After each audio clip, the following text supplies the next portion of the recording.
Kabla hujaingia kwenye mahusiano yoyote yale, kuna jambo moja muhimu sana unapaswa kulijua. Si kila mwanamke ni wa kukubali.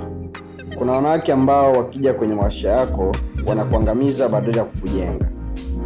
Leo nitakwambia aina 5 za wanawake hatari ambao mwanaume yeyote mwenye akili anapaswa kuepuka. Naamini baada ya hii video utafunguka macho na kuanza kujiuliza, je, yupo mmoja kati ya hawa katika maisha yangu? Kaa tayari, maneno haya yanaweza kukuokoa maishani.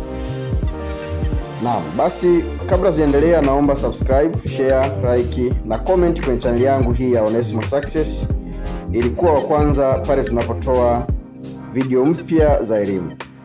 Hivyo nitaenda kueleza aina 5 za wanawake hatari ambao lazima uwaepuke. Namba 1, mwanamke anayezungukwa na wanaume wengi ambao anawaita marafiki zake. Mwanamke huyu yeye ni msaliti na ni muongo kupindukia.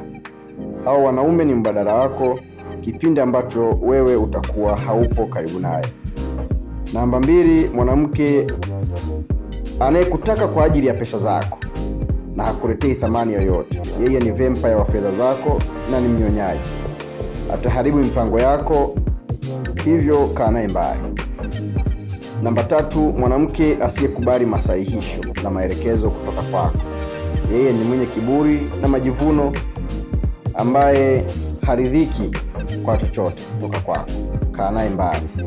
Namba 4, mwanamke ambaye ana hasira, ana chuki muda wote na ambaye si mnyenyekevu, hakupi furaha ya moyo na hamna namna unaweza ukamnyosha na akakuelewa.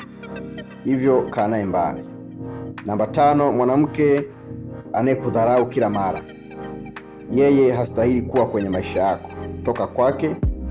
Mwanamke ambaye akikwambia kama utanitafuta utaendelea kunitazama, lakini kama unitafuti huwezi kuniona tena. Basi ukimwacha hongera, unakuwa kila siku. Na kufikia hapo mimi sina la ziada.